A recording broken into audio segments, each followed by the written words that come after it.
Welcome to your next step up the self-publishing mountain. I'm Matilda Swift, author of quintessentially British cozy mysteries. And I'm Samantha Cummings, author of young adult books about magic, myths and monsters. I've written the books, Changed their covers, tweaked their blurbs, tried tools from a dozen ads courses. and I'm still not seeing success. Now, we're working together to plot and plan our way from barely making ends meet to pulling in a living wage. Join us on our journey where we'll be mastering the pen to snag that paycheck. Hello and welcome to Pen to Paycheck Authors Podcast. I'm Samantha Cummings, here with my co-host Matilda Swift, and we're here to write our way to financial success. We're two indie authors with over a dozen books between us and still a long way to go towards the quit the day job dream. If that sounds familiar, listen along for our Mastery Through Missteps journey. Each week we cover a topic to help along the way, and this week's topic is personal narratives. But before we delve into that, let's do our wins and whinges of the week. Very dramatic introduction. Thanks. I am going to go more dramatic because I am just like winning at life to new and extreme levels. Before we started talking, I was humming to myself Semi-Charmed Kind of Life, and as soon as I mentioned my wins to you, you're like, yes, start singing that as well. Everything's coming at me.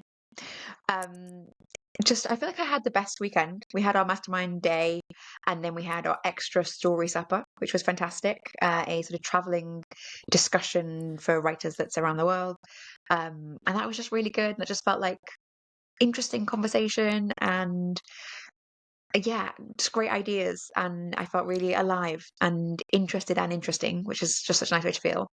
And then I, on a whim, decided I should start applying for book clubs again the other day, and I got an email today like, "Oh, you got your book club." I was like, "Well, haven't done it for ages. Haven't done it for maybe 6-9 months," and I put it in for US only. It's a Kindle book. It's been in a year ago, 99 cents. They were like, "Yeah, straight away." I was like, "Oh, okay. What can't I do?" And all the stuff that we are going to talk about today, we have just started implementing, and it feels like it's going so well. I feel like I need to start making some big asks of the universe, because just whatever I want, I'm getting. Obviously, jinxing myself now, so I'm just going to knock a little bit of wood. My ads are going well. I've got our launch coming up, got everything ready for that. I feel like I'm feeling confident about social media. I'm just going great, and I just had a cat on my lap, so what couldn't be better? Really is winning. I have had a great weekend. Last week was kind of went in a blur, so I don't really remember what happened last week per se.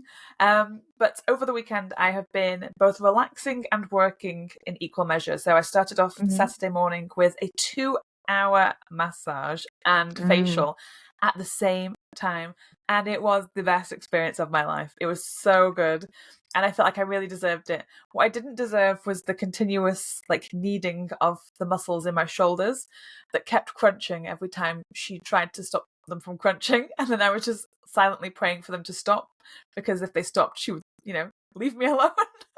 But you needed it. I really, really needed it. Yeah, it was so good. And I started the weekend relaxed, and then just delved right into contacting book reviewers, which is what I've been doing recently, is trying to get in touch with book reviewers and having people sign up to receive free books. And that's been going really well. So I was kind of geared up on that. And then we had our mastermind yesterday, which was, as usual, an intense day. We started with sushi, as we always do, and a little bit of sake. And I had had my massage and I had an hour of being called terrible. Yeah. Obviously.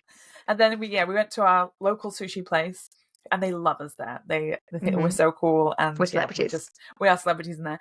And had a really great mastermind. It felt really productive and energetic. And then we went to the kind of supper thing, the supper club thing that we went to, which was, I was kind of nervous in a way, because I'm not good at meeting people. I'm actually a very good people person, but inside I'm like, oh, what if I'm super boring or people think I'm really dumb, which is just so, we need a mindset episode. I know. Yeah. It's just my first thing is oh no, people are gonna think that I'm I shouldn't be there. Even though I don't believe it. But anyway, I didn't know what to expect, but it was so good. It was so much fun, and we just talked a lot. And today I am so tired. I am so tired.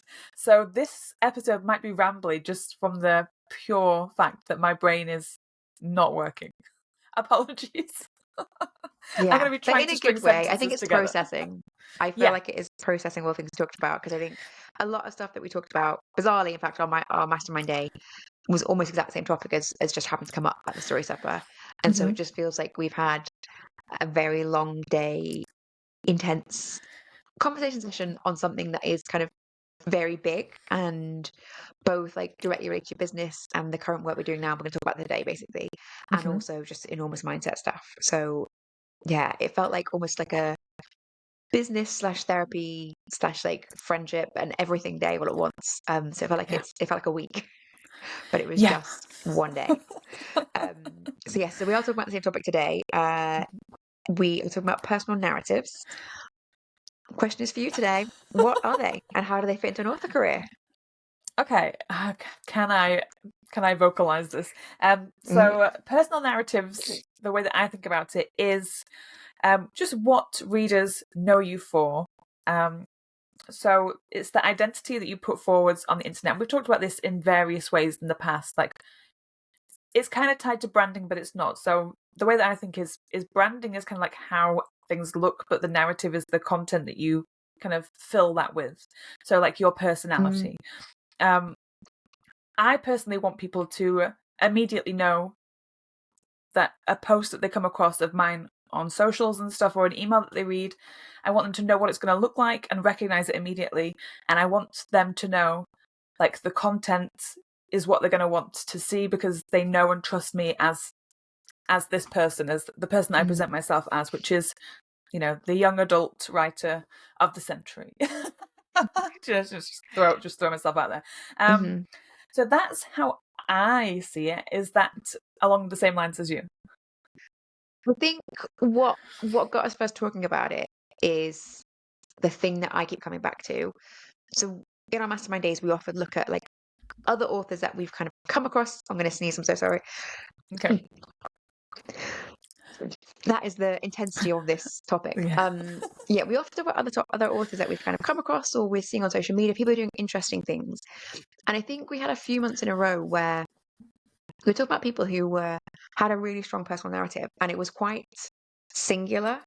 Mm-hmm. And it was not a narrative that either of us wanted, and people had kind of different ones, but people who are doing well on TikTok, often what works on TikTok is a kind of underdog story of Mm-hmm. like, no one believed in me, 4 million publishers rejected me, and yet I finally got a book deal and I'm publishing my book, everyone support me.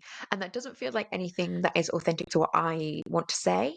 And so we were trying to figure out like, it does feel very satisfying when you watch those videos and you can see how like someone's got an incredibly crystal clear story, and they have found the people who support that, and they can get big support behind their idea, and behind their narrative. And that is not the entirety of the person. That person is just presenting one part of themselves, but they're saying, this is the kind of forward point of what I'm presenting, and I will tell you other things about myself, but like, this is the thing I'm going to keep repeating, I'm going to keep telling you, and you will know this story about me. And so Mm-hmm. we were kind of trying to figure out, is there a version of that we could do for ourselves? And also, we talked a few weeks ago about how I feel like it's difficult to be authentic in the creative industry space, because I feel like I'm being a kind of polite, reserved version of myself, which it doesn't feel authentic, and it doesn't feel like there's kind of anything interesting or memorable about it. So Mm-hmm. we were coming from, or at least definitely I was coming from a place of like, there's something I'm missing, Mm-hmm. and how could we figure out like what's the narrative to kind of fill in with that.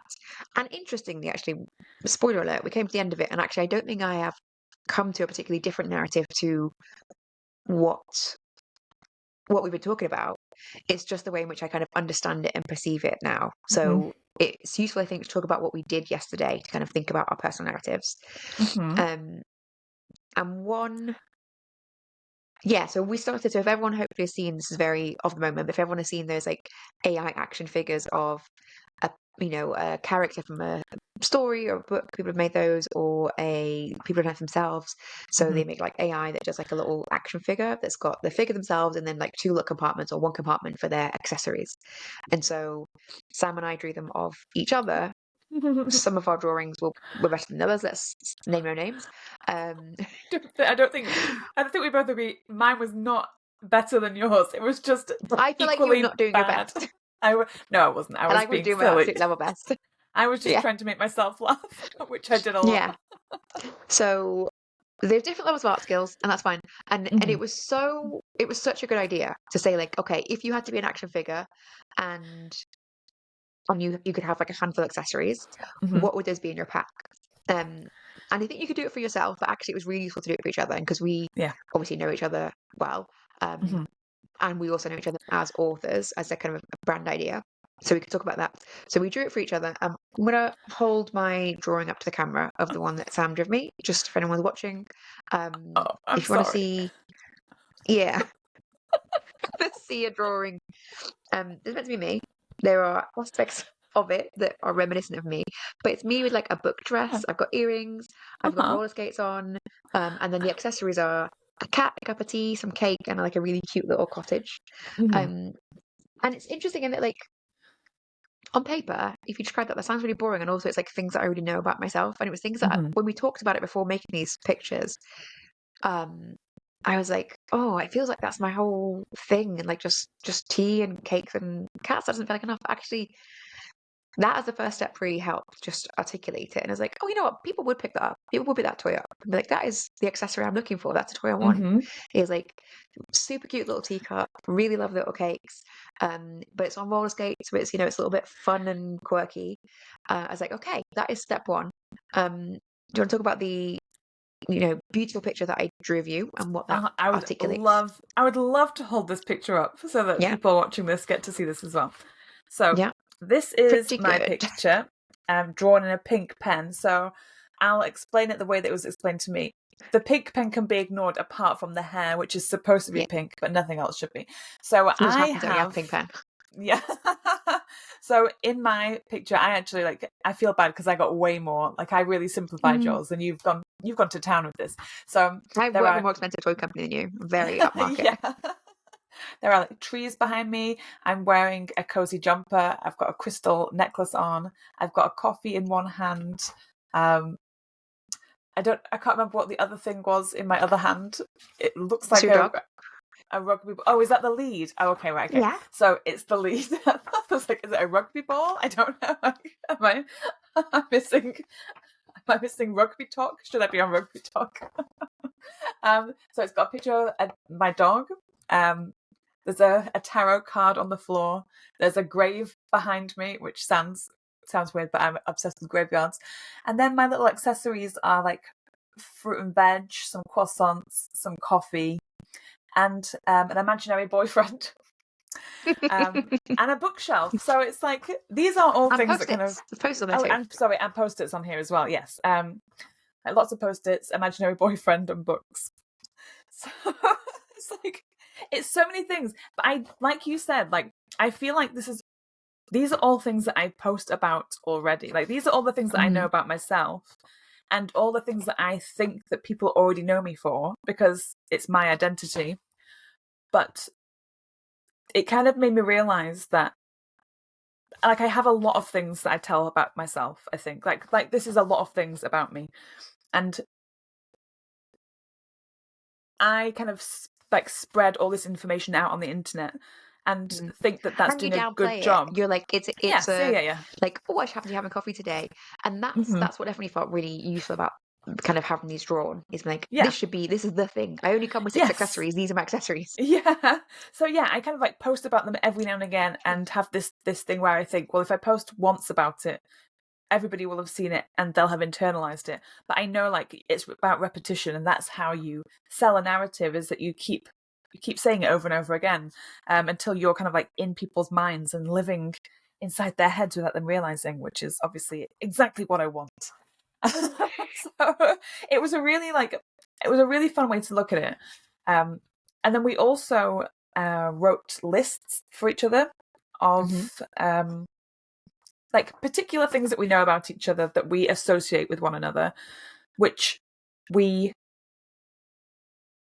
did a big list of like 20 things, and then we grouped those things into a smaller list to try and help us come up with like very crystallized, distinct parts of our narrative that we could use. So like for the list that you wrote for me, it was things like I'm obsessed with a graveyard house. I have an allotment. I love coffee. I have an imaginary boyfriend. Mm-hmm. I have a dog. I love Buffy and like Vampire Diaries. I've got loads of post-its. So it's all these things. But they all kind of distilled into like I'm a very like earthy, I would say like hippie witchy person, because that's me. Mm-hmm. I have like little ones that are things to do with my relationship, so my dog and my imaginary boyfriend. It's just what we're going to call him from now on. And this is just purely for the fact that he's not on socials, and Matilda has never met him, so she deems him imaginary, which is fine. Because there's no trace of him in anything that you do. Like, no. And occasionally you'll be like, oh, he's in town today. I'm going to meet him after this when we have our days. But you're putting DVDs that you could have bought. These, I know, like I'm sat with like loads of DVDs behind me, but these are all of his DVDs. Not that you would ever know that. And the other thing is like exploring and discovering writing. So I do like to really talk about like things that inspire me to write and stuff like that. So just like doing this, it seems like such a simple task. Like if you think about doing it for yourself, like, oh, draw a picture of myself. It's weird, right? Then write all the things that I like. It's like, obviously I already know those things. But when you look at it, like once you've written it down and drawn the picture, then you look at it, you're like, oh, yeah, I can see the clear path now. I can see like I can circle. And this is kind of what we did is we then kind of circled 3 things that we thought were like our most, like our best versions of our narrative and our identity, like, or the things that we could use to tell our narratives. And yeah, it's like I've been mulling it over and feeling like I know the story that I want to tell people, and I feel like I know how I'm going to tell it. And obviously this will evolve over time. But before I kind of like talk about like what I'm going to do you have anything you'd like to chip in with? Yeah. So I do feel like it's such a simple idea, and it has felt really transformative, that it'd be useful to maybe talk a bit about other places other touchstones we were looking at when we were discussing this, because we both have quite similar taste in like people on social media, and so we'll often send each other links. So we both follow a creator called Lily Lute, who it's not her name, it's the account's name, who is a great example of someone who you follow for their narrative and nothing else, because she has a cooking account and she often cooks like elaborate, very meaty meals, and both Sam and I are vegetarian. Sam's a vegan, and it's like in no world, and also I don't cook, in no world am I ever going to cook these things. But it's the way that she has made such a personal, and you feel good watching it because you know who she is and what she's doing, and the cooking is incidental, and it's not one of those videos where she's cooking in the background and talking about other things. She's only cooking, so she's making something, but she is very charming. And in the background of her cooking videos, it's like a kind of slightly messy but in a wholesome way farmhouse. She has an unbelievably attractive, but not like overly attractive. You know, he's attractive as a person, husband. It's the way he looks at her. Who's obsessed with her. And she's got like lovely like barefoot kids running around, but she doesn't seem like she's like one dimensional. She's like sassy and funny. You know, she feels like I would like crawl over glass to be her best friend. She just seems so like she would make every moment better. She really pops like off the screen. I hate to say, like, it sounds so cliche, but like I really feel like she is a 3-dimensional character. Like I feel like it's not just a random person I'm scrolling past. It's like but her narrative is so simple. Yeah, very simple. So that's pretty much all we ever see of her. Occasionally they'll do videos outside, but they just live on a lake house. You know, they live by the lake and they show a few videos of that. Her husband predictably is like a woodworker, and you see him like lathing something. Basically, she's just living a rom-com. And none of these things are things that I like. Like I don't follow any other creators who are like homesteady, you know, marriage and kids people. It's about her as a person and the way in which she is authentic. But obviously, like, and I know that I don't know the whole her, and she provides just a feeling that I like. So this is not saying I want to be that person. I'm not trying to do that with my videos, but I'm saying like it's very interesting to look at her and see how she has built a narrative in a very simple way. And her narrative, and she sometimes talks about other things in other videos. She'll have a few series of things where like she only relatively recently met her husband. I think in the pandemic after having like a lot of bad dates, and then it was just like a real whirlwind love story. And she also talks about like overcoming body confidence issues, but mostly it's just her cooking. And she's Mm-hmm. lovely when she cooks, and you should enjoy spending time. It's like you go around to a friend's house and they're cooking and just sat there watching. It's very Yeah. endearing. And And so she was a really good example of like yeah. her narrative is so clear and it makes you know, like, and trust her. Mm-hmm. And she recently published a cookbook, and both Yep. Sam and I were like, "Oh, I should buy the cookbook." No, I don't want to buy a cookbook. A, I because I don't cook, I will probably buy it. But but because also like she's going to be for me. Oh this God, is the and I really point. want. It's Yeah. because I really like her, and I feel like by me buying her book, I'm like Hmm. supporting her. That's like, Yeah. and I buy into it. Like I love it. Yeah. I feel like I want to I support want her to be a life. part. Yeah, I want to be a part of that. I want her to be like making money, and I want to give that money to her. Yeah, I also feel that way. And it's interesting, like that's obviously in no way does it come across that she has done it for this reason. Like Mm-hmm. she really loves cooking and she cooks for her family. And I would cook that way if her husband looked at me like that. I would start cooking. Uh I'd go try wife. huh. Yeah, Um, he's but so very endearing. yeah. So she was just a really good person who we looked at and we're like, oh, she gets so much out of having a narrative in that like every video she never has to sit and think, I'm assuming, like, oh, what am I going to post today, what am I going to talk about, like nothing. She just has this one aspect of her life that she really has honed, and that's what she presents. And I'm sure there's other parts to her life, and she sometimes, will drop little like bits in, but you're never coming there expecting it. I'm sure there's days when everything's awful and she just like shouts at the kids and her husband forgets to say nice things about her cooking, Mm-hmm. or they have a really big argument. And there was a while where he wasn't in videos and people were like really concerned they got divorced. People were up in arms about it, and she's like, no, he's just gone away to work. But people were like, it's like Taylor and Travis, like people are dependent upon this relationship succeeding. Yeah. And that I think is such a good way of thinking about the narrative, is that she doesn't share her whole life with you, but she has simplified what she shares in such a way that it makes it easy for her. And that Mm-hmm. has what felt really good about narrative for me, is like really thinking, because I just previously had thought, and this picture that you drew of my quote unquote action figure, that looks like a really boring person. Like that person. No, No, but I mean, that's what I mean that I as in didn't like want it that to be. person. I don't think you mean it meanly. And like, because that's also how I felt when I was thinking about posting. Is like the person loves like tea and cake, and that feels like, if you describe it that way, that's really boring. Because like, who doesn't love tea and cake? And like, Mm-hmm. who doesn't love roller skating and like kind of hanging out with friends and having cats? It's like, I think it you don't notice yourself enough to articulate it. But like, I don't just like tea. I love tea. Like, I have a lot of teas and I really enjoy tea. And I don't just like eating cake. I really like baking local recipes and finding unusual recipes to try. And I don't just have cats. I have the world's best cats, and they're named after detectives. So it's like, if those are my accessories, like there are people who would love that toy. People who be like, Mm-hmm. that is exactly the toy I'm looking for. Just Yeah, like Lily Tay, like, you're what does she like a do? She Sylvanian cooks. family. Yeah, exactly. And who doesn't love Sylvania families? Like, all she does is cook. And people, I'm sure, don't love that. There are people who wouldn't be interested in that. But the Mm-hmm. people who love it because she's being 1,000% herself. And we've decided we're going to post consistently for 60 days, doing a 60-day challenge. Post Mm-hmm. consistently in this narrative and really just drill down to this. And today's posting just felt like an absolute dream. Felt Mm-hmm. so easy because I knew all I had to do was tick off things from that narrative and post in that. And the people who are interested will find that. Yes. And that Yeah. seems so obvious, but it really has helped kind of get Yeah. over a mental hurdle.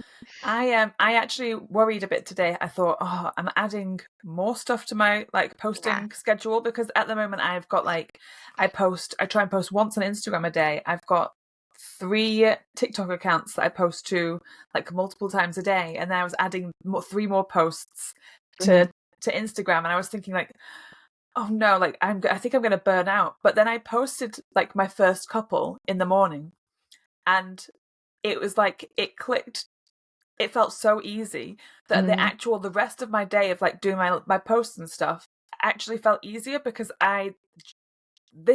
three posts that I'm doing, like thinking about first in the morning and stuff, and like because they're so structured, made everything else feel more structured as well, because it's just distilled like the idea of what I'm doing, like the narrative trickled through to everything else, which is And then nice. yeah, I think one of the things that's really helped it feel simple is we have looked as well at the concept of social objects, which I can't for the life of me remember who it originally comes from, but it's talked about a lot by Mark Schaefer, who wrote the book that I talked about last week, Audacious, and he also has a podcast which has got a really generic name that I've forgotten, and I will put it in the show notes. It's marketing something. But I'll put a note about Audacious and his marketing podcast. Hang on, let me just write that down. So he talks about it a lot, about social objects, because he maybe discovered the concept really relatively recently. So he's kind of like excited by it and talking about it a lot. And once I'd heard about it, I was like, oh, that really matched up with the idea of a narrative and really helped me see, and I can see it now elsewhere. So a social object is a physical thing, or like ideally something tangible in some way that you associate it with some sort of like person, thought, feeling, and it's like you connect that in a way to ideally like a personal narrative. So the story that Mark Schaefer talks about in his podcast is like a restaurant that he visited, or it might be a story he heard from someone else, but a restaurant that he visited that's got like a 20-foot rabbit in it. And I'm absolutely misremembering this, by the way. It's not a rabbit. I can't remember what it is, but I'll listen to the podcast, read the book. It's interesting. But it's a 20-foot something weird in the middle of the restaurant. And the restaurant owner is like, I do no marketing.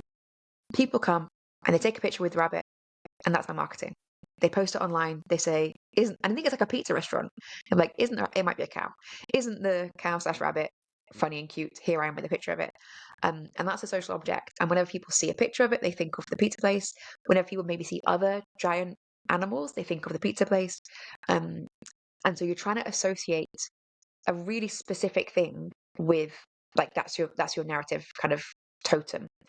And it got me thinking about the person who I think is really good at that is Tanya Kappers, who, if you follow her on social media, she often posts about like she's going to Dunkin' Donuts and she gets her coffee from there, and she always wears a very similar shade of lipstick. And she's got a ginger cat, and she posts very regularly about a small subset of things. She writes her camper themed mystery series, and she goes off in a camper, goes on holiday all the time in a camper, and people send her pictures of campers constantly. If you see a camper, that's who you think of. I was at a ball like a couple of Christmases ago, and they had on the tree like a little camper ornament. Decoration. Yeah. I thought of Tanya Kappers. And I was like, yeah, of course. So that's a social object. So I think actually, as well as this idea of like, or sort of connect to the idea of like, what are your accessories with your toy, is like try and make them even more specific and make them a social object. And so I think I still want to workshop mine and figure out like how I can make them more distinct and unique. But I thought of like 3 social objects that match with my concepts for my narrative. And one is like a kind of category, and it's like bookish, cozy jewelry, because I just weirdly have a lot of it. So today at lunch, my kind of chore of the day was to go and find it all and put it in one place. So, and this is not necessarily my bookish stuff today, but it's very cozy. So maybe cozy jewelry. But I've got like coffee mug earrings and a magnifying glass necklace. I also have more than one typewriter necklace. I have teacup earrings. I have gigantic pencil earrings. I've got, I think, 2 sets of different book earrings. I've got many book necklaces. I was like, if I just wear that all the time, people will see another example of like teacup earrings or book earrings and think of me. And that is a very easy subject. And I will give me an excuse to buy some more of it because I love bookish jewelry. Another one is tea, which again, it's maybe too generic because a lot of people drink tea, but kind of get more specific about it. But it's like, but I do love tea. I literally currently have teacup nail art on. Yeah. My nails have got teacups on. I said I do have teacup earrings. I have a whole tea cupboard. I probably have more tea in my house than any other like type of food. And I've just ordered a cup to drink tea out of that is a Jessica Fletcher Murder, She Wrote, where she's like thinking, who's dead? It's like, Mm-hmm. yeah, that is what I want. Yeah. And then my other one is my cats, who have got detective names. They are very cute, and they're kind of distinctive. And I want to see if I can make one of them at least wear a detective outfit, and maybe a fool's errand. I'm not sure they are real clothes wearers, but they might be fine with it. You never know. I'd be fine with a hat. Yeah. So that's where I'm starting my social objects. And again, I think to some people it might sound a bit like forced, a bit like, oh, you're trying to make this thing your brand. But Mm-hmm. what I'm actually trying to do is like take things that I already know about myself and be them out loud, Mm-hmm. and be like, Yeah. if you like these things, you will like me. Mm-hmm. Yeah. So when you were talking before, I jotted down like an idea, and we kind of talked about this yesterday. But when you were talking about like, well, this is what we've been talking about the whole time, is like something that seems slightly boring, but is just like instantly recognizable. It's like just a person or something. As I wrote down, Lo-Fi Girl. So Lo-Fi Girl Yeah. is a YouTube channel that is constantly streaming lo-fi music, and the creator of this channel created this cartoon character, Lo-Fi Girl, and she is a student. She sits in her bedroom, she has a cat, and you just see her studying or on her computer. This is just like a looped animation. And you just see her studying, and the videos are 99% always the same. There's slight variations. But if you click on a Lo-Fi Girl video, you know what you're going to get. You're going to get lo-fi relaxing music, and you're going to get basically the same video, Mm-hmm. but slightly tweaked. But you know what to expect, and you know it's going to be cozy, and it's going to make you feel a particular way. You're going to get the thing that you want to get from it. And I also feel like it also has this kind of strange voyeurism kind of aspect where you're peering into someone's life and just seeing them all the time doing the same thing, kind of Truman Showy. Mm-hmm. And I like that. I like the idea of being like, I have this thing about, I love looking at live webcams and just seeing, like, I know it's so weird. It's just like a really weird thing that I like. I was telling I other like to people look about at this people's windows recently. when I walk past, and Yeah, some people think exactly. that's Like weird. And I was like, like the looking. curtains are open. Yeah, It's if you leave your transparent. curtains open, yeah. So It's like, fair yeah, game. say like looking like a live webcam. It's not a rude one. I mean like a train station or I wasn't thinking you're watching Cam Girls. not cam girls. Like I like to nip into the Namibia desert and watch the animals at the watering hole. You know, it's like it's nice stuff. But the same thing, like looking through someone's living room window, like the scene is going to be the same. The furniture's always in the same place, but like it's like a glimpse into someone's life. And I wonder if also like having a narrative and key social objects actually makes that easier for people. Because like I know if I see a Lily Tay video, it's never going to be about her breaking up with her husband. yes, It's never going to be like emotionally disruptive. I know what emotion I'm getting from it, and I a second I see her, I associate emotion with that, and I feel yeah, comfortable. yeah, So I and think you drilling down. recognize. Go on. Mm, I I was- was just like drilling down to a narrative and like key social objects Mhm. makes someone more enthusiastic to engage with you repeatedly because they know what they're getting. Yes. Yeah, so you know what her kitchen looks like you know where the camera's going to be. And if she hasn't got her kitchen aid in front of her, you know she's going to pull it into frame and she's going to start She's going to baking. turn it on and not work, doesn't And work properly. she's gonna turn it on and flour will go everywhere. And so you kind of like know and love like the repetition. I don't find it boring or stale in any way. I find comfort in it being the same. So even though it might feel like what we're saying is like super boring, like you're just going to do the same thing over and over, it's like, yes, because that in itself is like you're opening the door to a friend and saying, hi friend, like this is the place that you know and like and you feel comfortable in. Like I don't take my friends into my bedroom, they just go into the living room, so like it's fine just showing them one room of the house.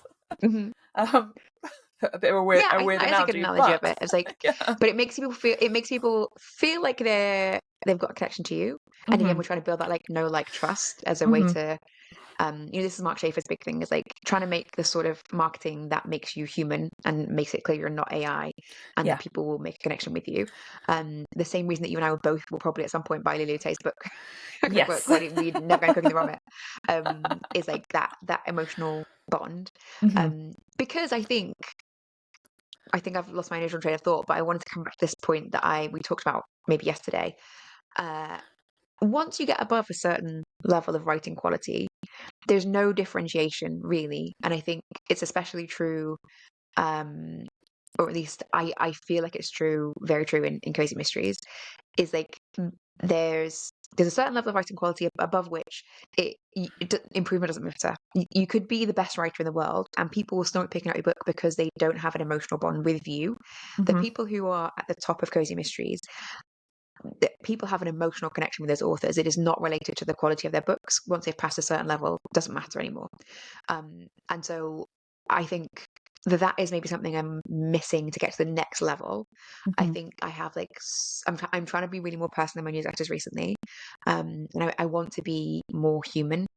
And having a narrative and like a predefined set of social objects makes it feel safer for me to be like more out loud about myself, because I know this is the part of myself I'm showing, and I'm showing it in like a fun, interactive way that people will feel safe to engage with me in. And there's no danger that I am going to overstep any mark that like I will feel uncomfortable, they will feel uncomfortable. Now I know what my action figure is. I'm going to be that action figure, like, and love it. Yeah.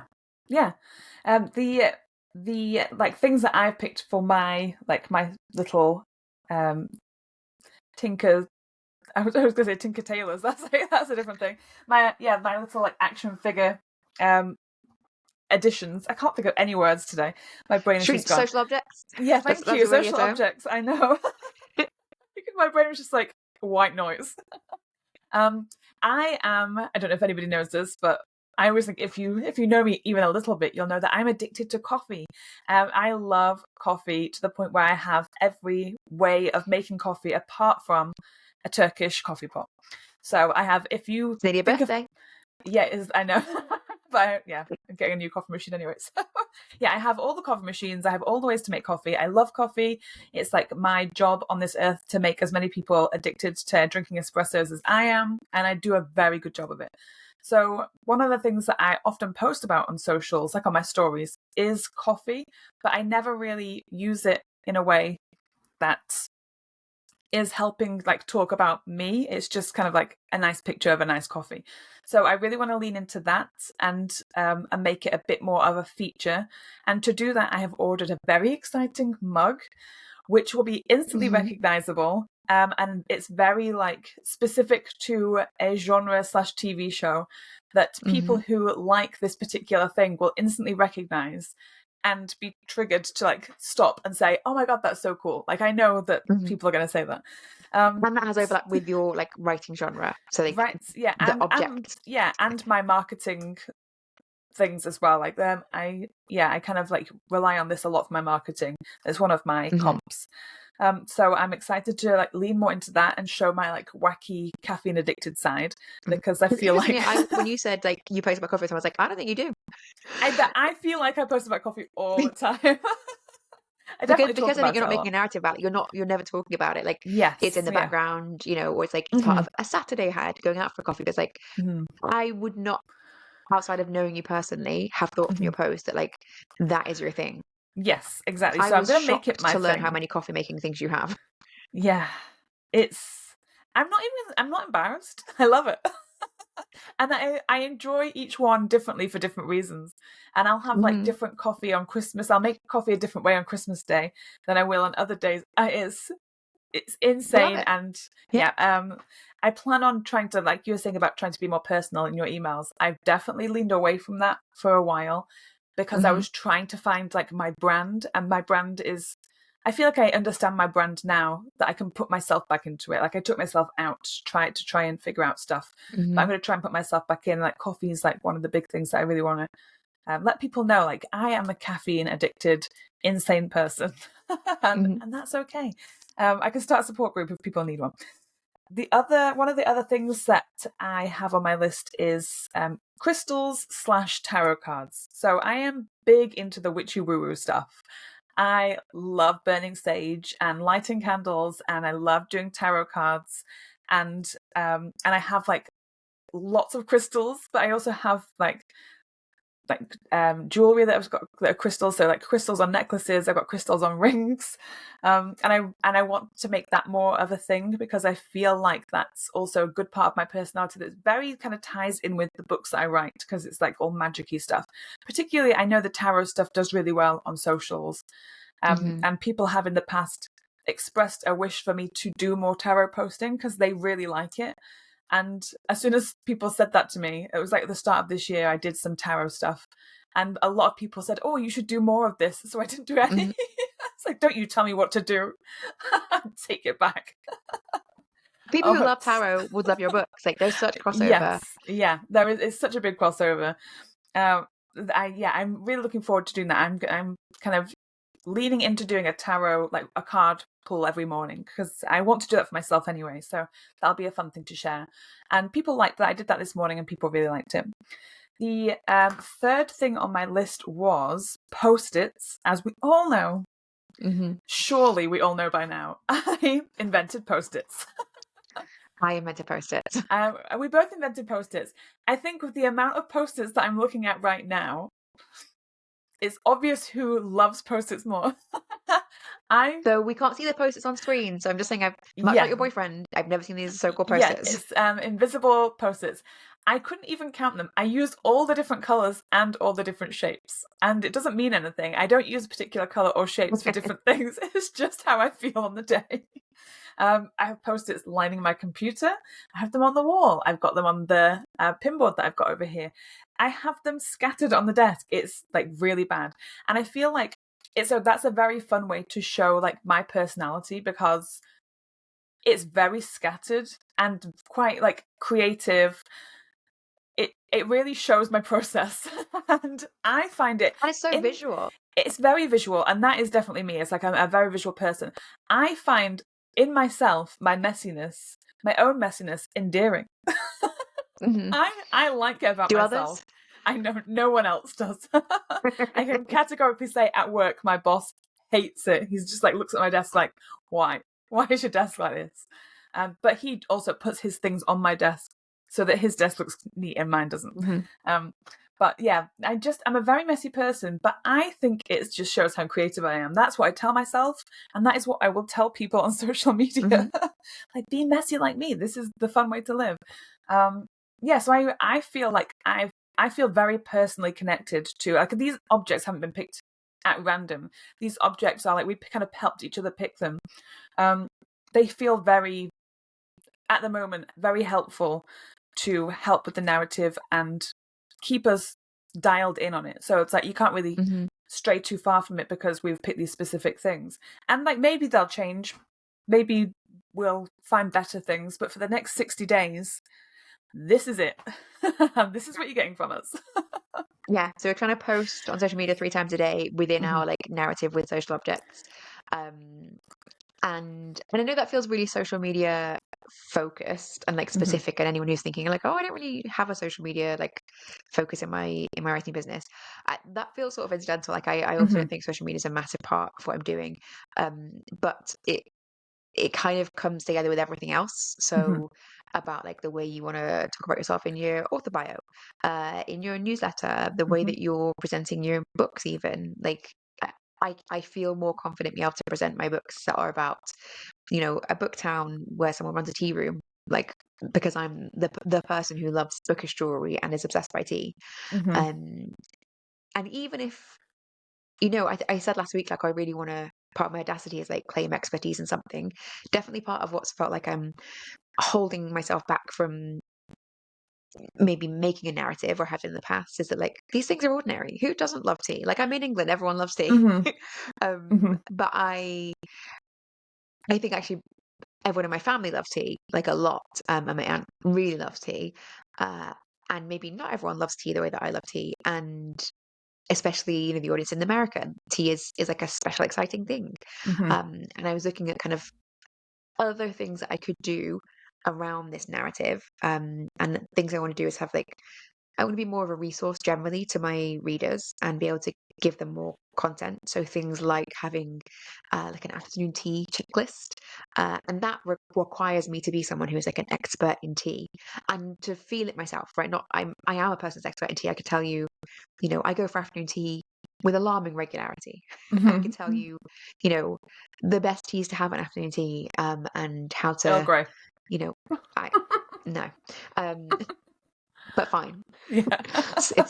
It's a good next step up fancy option. I do like an Earl Grey, Mm-hmm. but I like a lapsang because I like a little, I do love a I smoky know, tea, but yeah.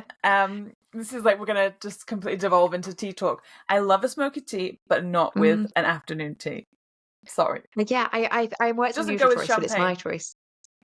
I think it does. And because I I always think have it champagne. makes you feel like, yeah, but I think it makes it feel like wild at the same time as Yes, being refined. I get it, because also it's also very like specific that Hmm. everyone else at the table will be like, oh, that's a weird Yeah, tea to choose. You just like to you're a pick me. You're a pick me tea girl. yeah.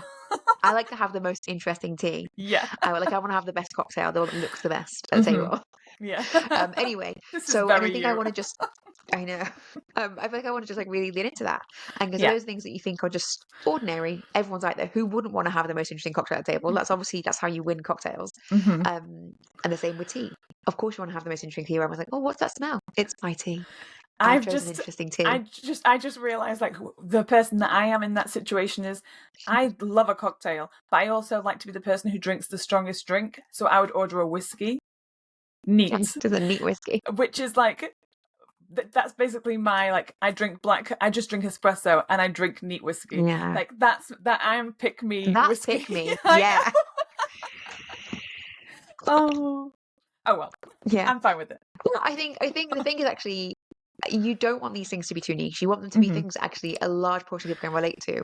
So even if people aren't obsessed by tea, everyone has some liking of tea or coffee. They've Hmm. got like or they've got like a beverage they feel very passionate about. So if I'm very passionate about tea, people have got their own, like some people obsess like different types of Coke, and I don't Hmm. like any Coke.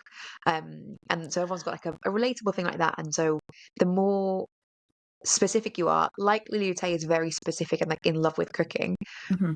I love that for her, even though I'm never going to make anything she ever makes. Yeah. And it's just like seeing someone passionate about what they like is good. And it's actually maybe better if it's not so niche, because I'm sure there are people out there, there's like the train guy, right? There's like Francis who loves trains, Hmm. and has the overhead camera on his head, and he goes and watches trains, and it's really exciting to see his videos, but like there's a limit to how many I want to watch because I don't actually like trains. Oh, I And I love don't trains. like, they're fine, but like I don't like them as much as Francis does, and he's obsessed with them. What you mean is Um, you've never tuned in to the live stream of Crew Station in the middle of the night. oh my goodness, this is the worst thing I've ever learned about Because you. I have. Of course you have. Oh. Yeah, this is a real This, revelation about me today. yeah, don't share this. This is not for your personal narrative. This is too much. Yes, this is This will podcast put people only. off. Yeah, this is like secret podcast talk. I won't put this on socials. No, but I think it's almost better that your social objects and your narrative revolve around relatively everyday things, Yeah. but that you have got a slightly more than average love of, and that Yes. people would say that's such a you thing. When it's Hmm. like it's an ordinary thing, like if I'm being fussy about a cocktail or a cup of tea or baking something, they're like, oh, that's such a Matilda Swift thing. Hmm. Great. It's Yeah. not unique in the world. If they knew more people, they might think that's someone else, but they Yeah. don't know that many people, so it's me. Hmm. Yeah, and it feels really nice to be able to kind of comfortably narrow down into like relatively. I don't have to be the world's best at something.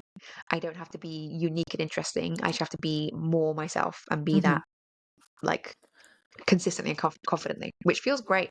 Yeah. Um, yeah, and again, like I think it feels really simple, but I would strongly recommend. I think you had a great suggestion to make those little action figure drawings. Yeah. Ideally, get someone else to draw one of you and be like, "What would you narrow me down to?" It's a little bit, seeing something that you maybe don't want to see about yourself. But like, you narrow me down to these like 3 to 5 very basic things. Okay, Yeah. but It fine. felt like I was being very boring, but to me, they are like they're almost like larger than life things about you. Mm, Even though like having cats and stuff doesn't seem like exciting or like loads of baking stuff, but to me like those things are like in my head is just exactly like mhm. the coziest, cutest, like charmingest little countryside living that you could be. It's like I said, like the house that I Yeah, drew. and that's so ordinary to me. But like, yeah, the Yeah, house would be like that's a cute little yeah, cottage. yeah, It's so like ordinary that I the almost can't holiday. see it. Yeah, Yeah, yeah, yeah. you can't And see it. having someone else see it is great. Yeah, yeah, you can't see these things about yourself. Like when you drew, like me walking through a graveyard, and I always think like people probably don't want to see that about me because Absolutely, they do. because to me, growing up, like me and my family all love a graveyard. We all love to walk through a graveyard. My sister is weird. specifically, I know, like my sister specifically goes to look for people who. This is really weird. People who died in the war. She likes to go and find their graves.